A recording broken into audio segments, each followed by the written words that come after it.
আসসালামু আলাইকুম, আমি তুনাজিনা আফরিন ক্রিয়েটিভ আইটি পক্ষ থেকে আপনাদের সাথে আছি। আজকে আমরা দেখব যে আমরা একটা ওয়ার্ডপ্রেস সাইটকে কিভাবে ব্যাকআপ দিব, যার জন্য আমরা একটা প্লাগইন ইউজ করব আপড্রাফট প্লাস। তো প্রথমে আমরা জেনে নেই যে আমাদের ওয়ার্ডপ্রেস সাইট ব্যাকআপ দেওয়া কেন জরুরি। আমরা সবাই জানি যে আমাদের WordPress site any time hack হতে পারে বা সার্ভার ডাউন হতে পারে, তখন আমরা এই ব্যাকআপ ফাইল থেকে আমাদের সাইটটাকে রিস্টোর করতে পারি। আর এই ব্যাকআপ প্রসেসটা আমরা 4টি স্টেপের মাধ্যমে কমপ্লিট করব।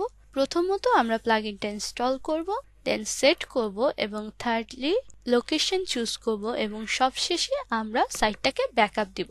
তাহলে চলুন সাইটে যাওয়া যাক। এখানে প্লাগইনে আমরা অ্যাড নিউ-এ ক্লিক করব। অ্যাড নিউ-এ ক্লিক করার পর সার্চ অপশনে আমরা আমাদের প্লাগইনটার নাম লিখব, যেটা হচ্ছে আপড্রাফট প্লাস। এখানে দেখতে পাচ্ছেন যে প্লাগইনটি এসে পড়েছে, Updraft plus WordPress backup plugin. এটাকে আমরা ইনস্টল করব।